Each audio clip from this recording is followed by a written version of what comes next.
늘 새로운 기회를 주시는 사랑의 하나님, 어제도 그다지 잘 살아내지 못한 인생인데 그래도 오늘이라는 새날을 주시고 우리에게 새 호흡을 불어넣어 주시니 참으로 감사합니다. 주님의 은혜와 사랑을 마음껏 누리기에는 너무나 부끄러운 삶을 살고 있는 우리들입니다.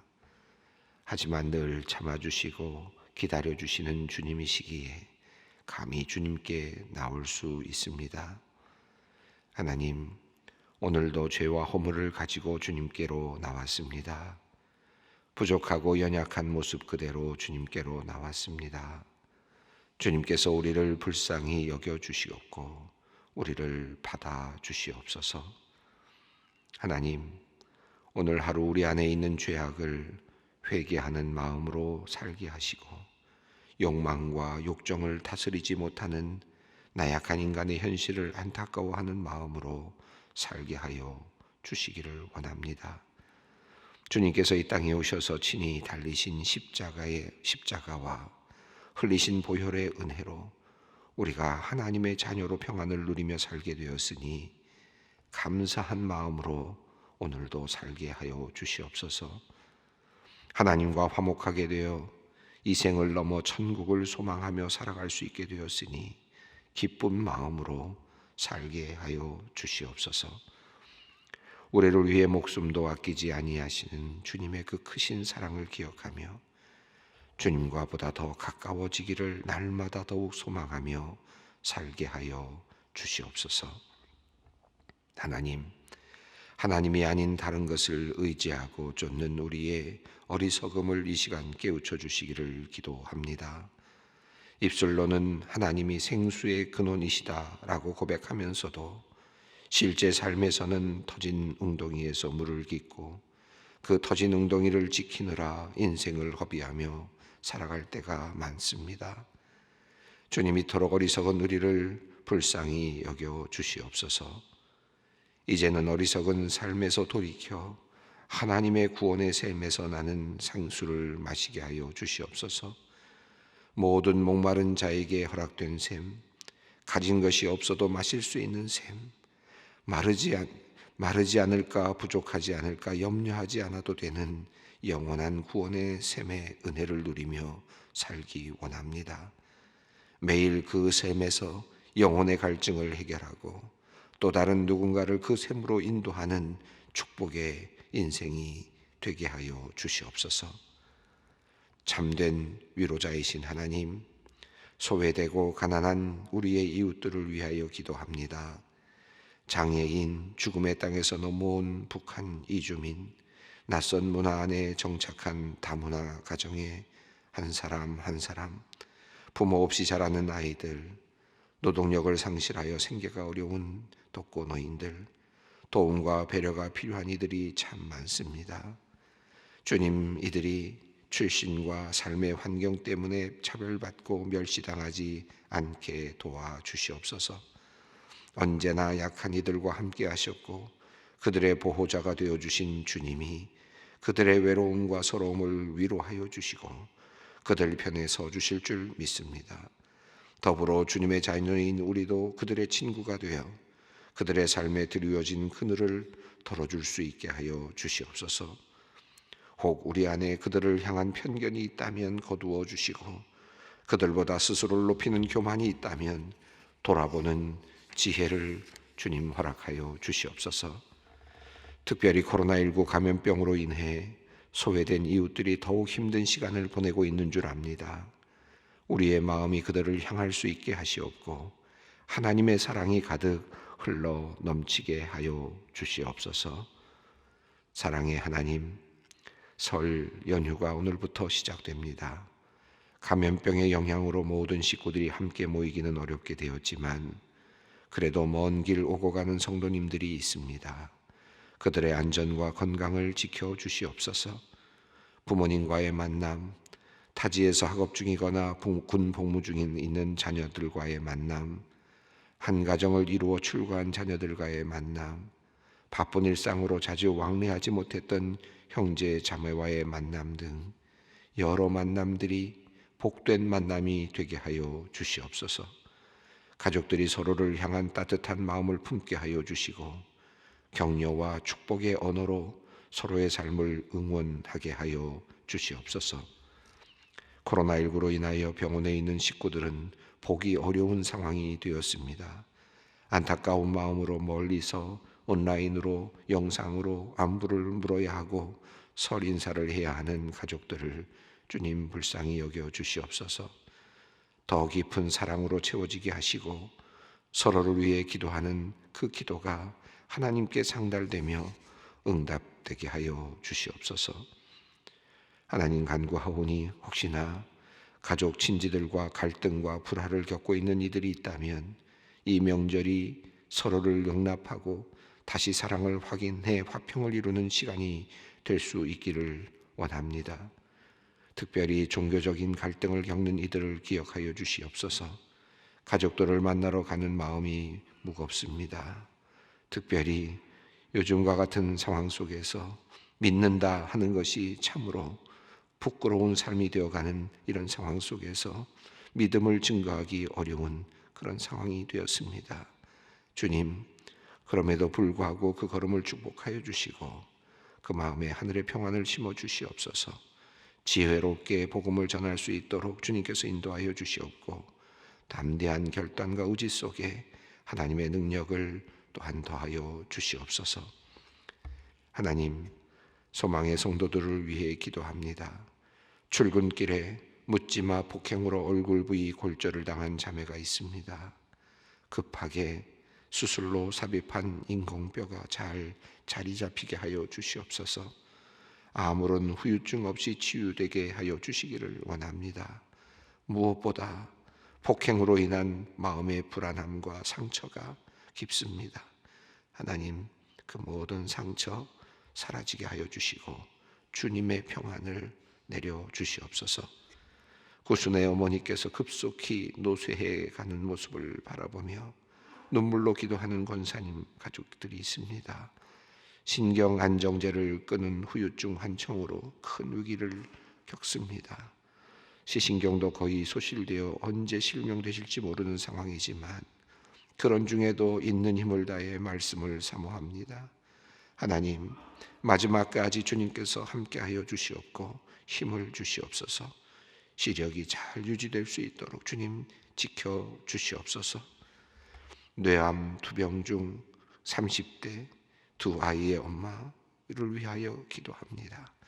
최근 많이 호전되어 온라인 등록도 하고 새가족 교육도 받던 성도인데 어젯밤 경련이 일어나 병원에서 긴급한 시간을 지금 보내고 있습니다.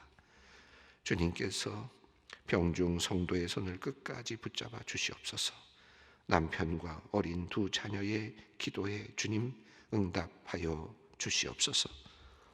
이제 하나님의 말씀 앞으로 나아갑니다. 주님, 우리가 많은 것을 계획하고 선택하며 살지만 그 선택의 끝이 어떠할지 사실 우리는 알지 못합니다. 불투명하고 불확실한 인생길에서 오직 주님의 말씀만이 나침판이 되고 등불이 됨을 믿습니다. 이 새벽에 주시는 말씀에서 하늘의 지혜를 발견하게 하시고 말씀의 능력을 힘입게 하여 주시옵소서. 우리 주 예수 그리스도의 이름으로 기도드리옵나이다. 아멘. 오늘 주시는 말씀은 사도행전 22장 6절로 16절 말씀입니다. 사도행전 22장 6절로 16절 말씀 함께 봉독하겠습니다. 가는 중 다메섹에 가까이 갔을 때에 오정쯤 되어 호련히 하늘로부터 큰 빛이 나를 둘러 비치매 내가 땅에 엎드러져 들으니 소리가 있어 이르되 사울아 사울아 내가 왜 나를 박해하느냐 하시거늘 내가 대답하되 주님 누구시니까 하니 이르시되 나는 내가 박해하는 나사렛 예수라 하시더라. 나와 함께 있는 사람들이 빛은 보면서도 나에게 말씀하시는 이의 소리는 듣지 못하더라. 내가 이르되 주님 무엇을 하리이까? 주께서 이르시되 일어나 다메섹으로 들어가라. 내가 해야 할 모든 것을 거기서 누가 이르리라 하시거늘 나는 그 빛의 광채로 말미암아 볼 수 없게 되었으므로 나와 함께 있는 사람들의 손에 끌려 다메섹에 들어갔노라. 율법에 따라 경건한 사람으로 거기 사는 모든 유대인들에게 칭찬을 듣는 아나니아라 하는 이가 내게 와 곁에 서서 말하되 형제 사울아 다시 보라 하거늘 즉시 그를 쳐다보았노라. 그가 또 이르되 우리 조상들의 하나님이 너를 택하여 너로 하여금 자기 뜻을 알게 하시며 그 의인을 보게 하시고 그 입에서 나오는 음성을 듣게 하셨으니 내가 그를 위하여 모든 사람 앞에서 내가 보고 들은 것의 증인이 되리라. 이제는 왜 주저하느냐? 일어나 주의 이름을 불러 세례를 받고 너의 죄를 씻으라 하더라. 지난 본문에서는 이제 바울이 예루살렘에서 이제 박해를 당하고 지금 이제 그 천부장의 허락을 받아서 증언을 하고 있는 병언을 하고 있는 장면의 앞부분을 우리가 살펴보았죠.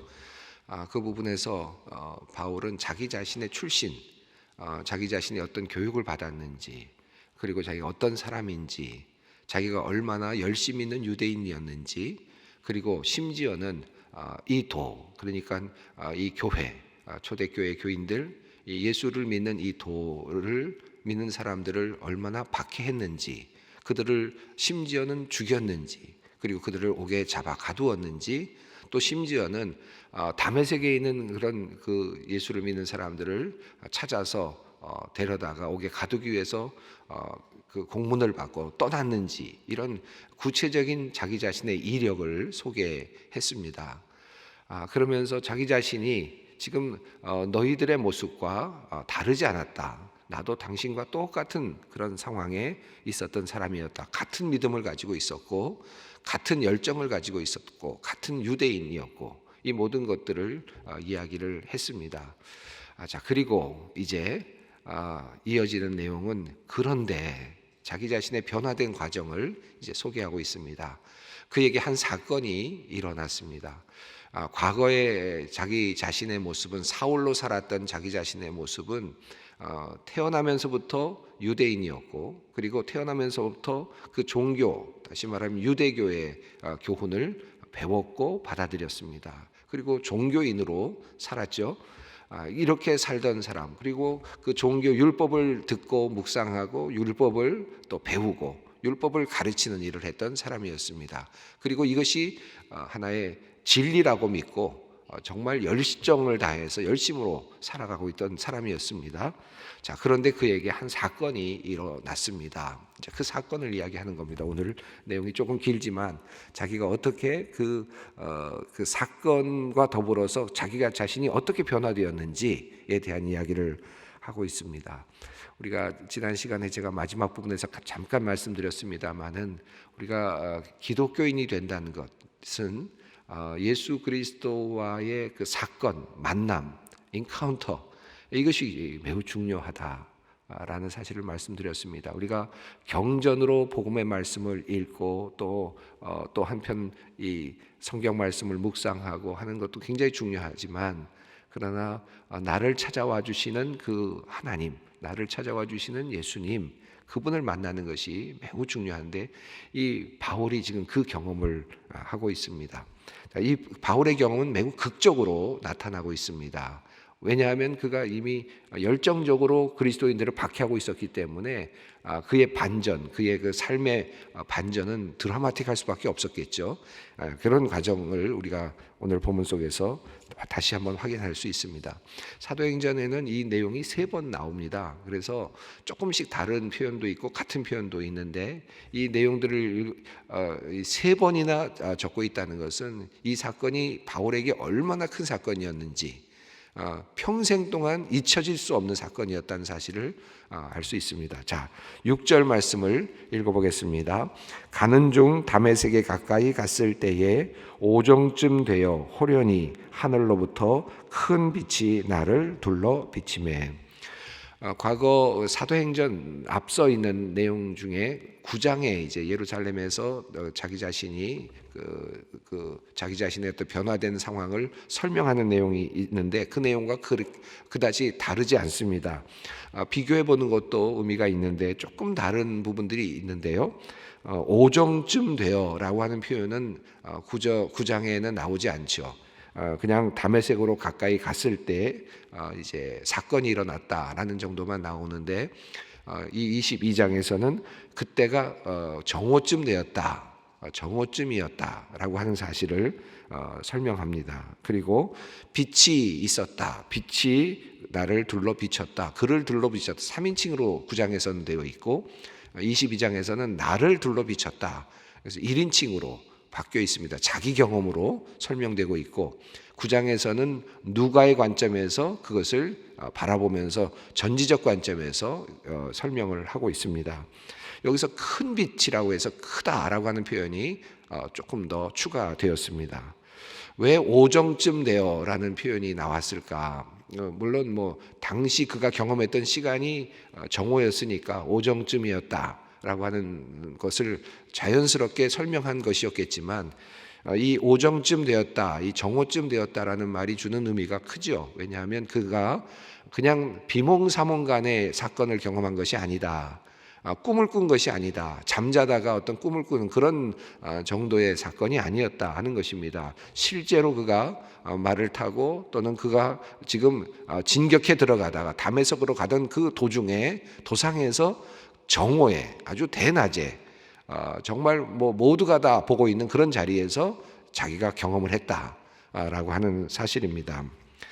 또 하나는 이 정오쯤 되었다라고 하는 말은 물론 우리가 그날의 날씨를 정확하게 알 수는 없지만 적어도 우리가 이해할 수 있는 것은 빛이 있었다는 의미가 아니겠습니까? 그죠? 밝은 빛이, 태양빛이 지금 비치고 있는 그런 상황이었다라고 볼 수 있겠죠. 그러면 정오쯤이니까 아주 그 빛이 찬란하게 비치고 있는, 아주 확실하게 비치고 있는 그런 시간대라고 볼 수가 있을 것 같은데, 그런데 그 빛을 압도하는 큰 빛이 그를 감쌌다라고 하는 것입니다. 도대체 그 빛은 어떤 빛이기에 그를 태양빛보다도 더 강렬하게 그를 감쌀 수 있는가? 이 또 질문, 이런 생각을 묵상을 하게 됩니다. 그러니까 이 경험은 단순한 그저 비몽사몽감에 일어난 사건이 아니고 그냥 지나가는 어떤 그런 밤에 일어난 어떤 꿈을 꾸는 정도의 사건이 아니라 그의 어떤 역동적인 삶의 과정 속에 정오에 그 가장 열심으로 지금 일을 하고 있었던, 지금 그리스도인들을 박해하기 위해서 지금 열심히 다메섹으로 달려가고 있었던 그의 어떤 목적이 있었던 어떤 삶의 여정 가운데 삶의 과정 속에서 일어났다. 그리고 대낮이었는데도 불구하고 그에게 그 빛을 압도하는 어마어마한 큰 빛이, 여기서 큰 빛이라는 표현이 쓰여져 있는데 큰 빛이 그를 둘러쌌다. 도대체 그 빛은 무엇일까요? 어떤 빛이었을까요? 궁금하지 않습니까? 우리가 태양빛 아래에서 큰 빛이 나를 감싸고 있는데 그 빛을 압도하는 빛이 나를 감싼다. 도대체 그 빛은 어떤 빛일까? 이 세상의 빛이 아닌 또 다른 빛이 아니겠습니까? 예수 그리스도의 그 모습에서부터 나오는 광채, 아마도 그 빛이 그를 지금 감싸고 있었다라고 그렇게 판단이 됩니다. 자, 큰 빛이 나를 둘러 비쳤다. 자, 7절 말씀 읽습니다. 내가 땅에 엎드러져 들으니 소리 있어 이르되 사울아 사울아 내가 왜 나를 박해하느냐 하시거늘. 이미 지난 시간에 살펴보았습니다만은 한 번 더 우리가 또 이 내용을 보게 되지만 우리가 지난번에 읽으면서 이 내용을 보았습니다. 사울아 사울아 내가 왜 나를 박해하느냐. 지금 사울은 누구를 박해하고 있습니까? 그리스도인들을 박해하고 있습니다. 초대교회 교인들이 지금 잘못된 신앙을 가지고 있다고 생각을 해서 그 신앙을, 자기가 가지고 있는 유대교 신앙을 지키기 위해서 지금 그는 지금 다메섹으로 가서 잘못된 신앙을 가지고 있는 사람들을 지금 데려다가 잡아다가 지금 감옥에 가두려고 가는 거거든요.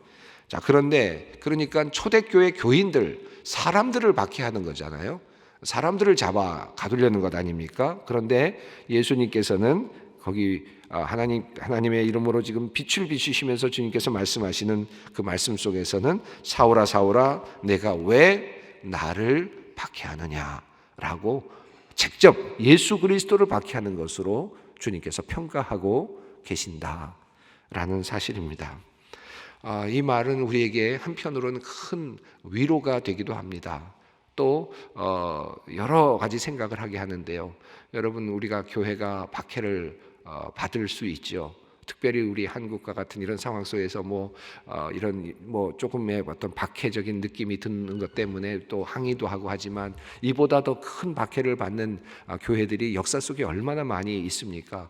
여러분 그리스라든지 이런 데 가면 콥틱 교회들이 있거든요. 아프리카 같은 데 가면 이런 데 가면 콥틱 교회들은 지금도 그 콥틱이라고 하는 그 그리스도인이라고 하는 그 이유 때문에 사회 정계에도 진출하지 못하고 그리고 정말 하층민으로 살면서 쓰레기통 같은 것들을 뒤지면서 살아야 되는 계층으로 그렇게 자리매김되어서 살아가고 있는 사람들이 있거든요.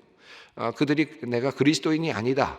내가 콥틱 교회를 나와서 내가 이제 다른 종파로 이슬람으로 내가 개종한다 하면 그들에게 신분 상승이 보장이 되고 공무원에 들어갈 수 있는데도 불구하고 그럼에도 불구하고 지금도 교인으로서 살면서 빈민으로서의 삶을 살고 있는 그들을 봅니다. 여러분 여행하시면서 만나지 않습니까? 교회 가시면 그런 분들을 보게 되거든요. 그럼에도 불구하고 그 신앙을 붙잡고 있는 교인들이 있거든요. 북한과 같은 곳에서 그리스도인들이 박해를 당하고 공산권에서 박해를 당하고 있지 않습니까? 이런 모습들을 볼 때 우리가 박해를 당한 것이지만 그럼에도 불구하고 우리 주님께서는 어떻게 보시느냐? 내가 나를 박해한다. 그들이 나를 박해하고 있다. 라고 주님께서 보아주신다. 이것은 우리 박해를 당하고 있는 우리 교회 구성원들에게는 하나의 위로의 말씀이기도 하겠습니다. 자, 지금 바울은 지금 그 초대교회 그 교인들 그리스도인들을 지금 박해하기 위해서 잡기 위해서 다가가고 있는데 주님께서는 네가 나를 지금 박해하고 있다라고 평가를 하고 있습니다. 하늘에서 들리는 소리가 네가 나를 박해하고 있다라고 하는 소리가 들렸을 때 바울의 그 마음이 어떠했을까요? 아마도 하늘이 무너지는 내가 지금까지 누구를 위해서 살아왔는데 하나님을 위해서 살아왔는데 하나님의 영광을 위해서 산다고 살아왔는데 도리어 그 길이 지금 하나님을 박해하는 길이었구나. 지금 그것을 깨닫게 되는 어떻게 보면 정말 전환점과 같은 그런 시간을 지금 경험하는 거죠. 8절 말씀을 읽습니다. 내가 대답하되 주님 누구시니까 하니 이르시되 나는 내가 박해하는 나사렛 예수라 하시더라. 다시 한번 내가 박해하는 이라고 하는 표현을 썼고 9장에서 없었던 또 다른 단어가 나타나는데 나사렛 예수 9장에서는 예수라라고만 나오는데 여기서는 나사렛 예수라 이렇게 표현을 했습니다. 자, 9절 읽습니다. 나와 함께하는 사람들이 빛은 보면서도 나에게 말씀하시는 이의 소리는 듣지 못하더라. 성경을 좀 이렇게 구별하시면서 비교하시면서 읽는 분들은 이 9절 말씀이 조금 이해하기가 어렵습니다. 왜냐하면 사도행전 9장 7절 말씀은 조금 다르게 표현이 되어 있습니다. 완전히 반대인 것처럼 표현이 되어 있거든요. 그들은 주위에 있는 사람들이 소리만 들었고 아무도 보지 못했다. 그리고 말도 못하고 서 있었다. 이렇게 표현이 되어 있습니다. 이 사건을 보고 있는 옆에 있었던 사람들을 그렇게 표현을 하거든요. 그래서 소리는 들었고 아무도 보지 못했다. 이렇게 표현되는데 22장에서는 바울의 입으로 뭐라고 표현하고 있느냐 하면 나와 함께 있는 사람들이 빛은 보면서도 나에게 말씀하시는 이의 소리는 듣지 못하더라 라고 이렇게 표현을 했습니다. 그러니까 여기서 보면 소리를 듣지 못했다고 했고 9장에서는 소리를 들었다고 이렇게 되어 있어요. 그래서 이제 어떤 분들이 이게 어느 게 더 맞는 거냐 이렇게 이제 비교를 합니다. 뭐가 맞는 거냐 그랬는데 그래서 이제 농담 같은 내용들이 있죠. 그래서 아무래도 9장이 맞을 거다. 왜냐하면 바울은 그 당시에 자기가 지금 정신 없었기 때문에 누가 듣고 있는지 보는지 몰랐을 거다. 그러니까 아마도 누가가 지금 전지적 관점에서 이야기하는 게 더 맞을 거다. 이렇게 편을 나눈다면 그렇게 판단하는 그런 우스갯소리도 있습니다만 사실은 이 말씀은 서로 상치되는 그런 말씀은 아닙니다. 자세히 문법적으로 들어가 보면 듣는다라고 하는 말을 이제 혹격과 연결하느냐 또는 소유격과 대격과 연결하느냐 또는 소유격과 연결하느냐에 따라서 그냥 듣는 것과 이해하면서 듣는 것과의 그런 그 뜻의 차이가 있거든요. 그래서 여기서 소리는 듣지 못하더라라는 말의 뜻은 무슨 소리는 들리는데 이해하지 못했다라는 뜻입니다. 그러니까 하나님께서 지금 바울에게 이야기하고 있는 내용이 옆에 있는 사람들에게는 전달되지 않았다. 바울에게만 이 소리가 들렸다라는 소리고, 그런 뜻이고, 아마도 주위에 있는 사람들은 무슨 소린가를 들었을 수도 있습니다. 또 못 들었을 수도 있습니다. 그러나 어쨌든 인지하지 못했다. 그 하나님과 지금 바울과의 특별한 만남을 옆에 있는 사람들, 같은 공간에 있었던 사람들이지만 그 사람들은 인지하지 못했다라고 하는 것입니다. 이게 특별한 하나님의 은혜이죠. 바울에게만 지금 내려오는 하나님의 특별한 시간이었다라고 할 수 있습니다.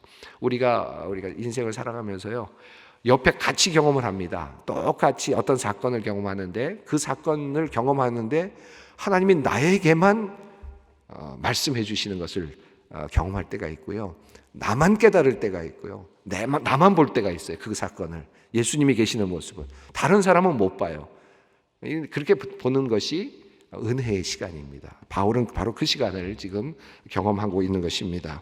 10절 말씀이 있습니다. 내가 이르되 주님 무엇을 하리이까? 주께서 이르시되 일어나 다메섹으로 들어가라. 내가 해야 할 모든 것을 거기서 누가 이르리라 하시거늘. 이것도 참 재미있습니다. 여기 보면 예수님께서 바울을 찾으신 거예요. 예수님께서 바울을 직접 찾아내셨습니다. 그리고 지금 사건을 일으키셨어요, 바울에게. 그리고는 바울에게 지금 직접 말씀하셨습니다. 여기서 중요한 것은 이제 부활하신 예수님이 빛 가운데 계시다라는 사실을 이 사건을 통해서 분명하게 우리가 이해할 수 있고, 그 부활하신 예수님이 네가 지금 박해하는 예수다라고 말씀하시는 그분이 살아 계셔서 빛 가운데 계시고, 그분이 선택한 사람들에게 나타나셔서 말씀하고 계신다.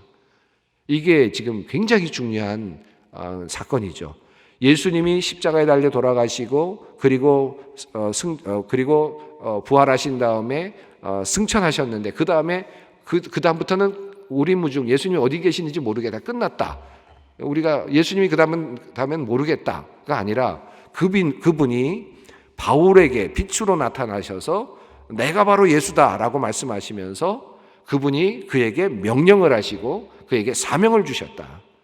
이 지금 바울의 사건은 그것을 우리에게 증거해주는 매우 중요한 사건입니다. 그분이 지금도 우리에게 빛으로 나타나셔서 우리에게 다가오셔서 우리를 선택하시고 우리에게 명령하시고 우리에게 말씀하신다. 그분이 지금도 그러하시다. 이것을 우리가 믿습니다. 이 오늘 본문 속에서 우리가 이것을 한 사람의 사건으로 보는 것이 아니라 그 사건이 나에게도 영향을 미치는 사건으로 이해하는 것이 필요하겠습니다.